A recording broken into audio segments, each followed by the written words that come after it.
السلام علیکم ورحمۃ اللہ وبرکاتہ۔ نبی کریم صلی اللہ علیہ وسلم نے فرمایا، جس شخص کو یہ پسند ہو کہ اس کی عمر دراز ہو اور اس کے رزق میں اضافہ ہو تو اسے چاہیے کہ وہ اپنے والدین کے ساتھ نیک سلوک کرے اور ان پر صلہ رحمی کرے۔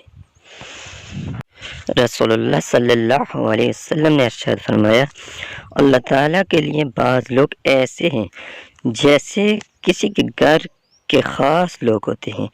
صحابہ نے عرض کیا، وہ کون لوگ ہیں؟ ارشاد فرمایا، قرآن شریف والے کہ وہ اللہ والے اور اس کے خاص لوگ ہیں۔ پیارے نبی پاک صلی اللہ علیہ وسلم نے اللہ پاک کے خاص لوگوں کی نشانی بتا دی۔ اب ہمیں چاہیے کہ ہمیں بھی کوشش کرنی چاہیے کہ اللہ پاک کے خاص بندے بنے۔ اللہ پاک عمل کی توفیق عطا فرمائے، آمین یا رب العالمین۔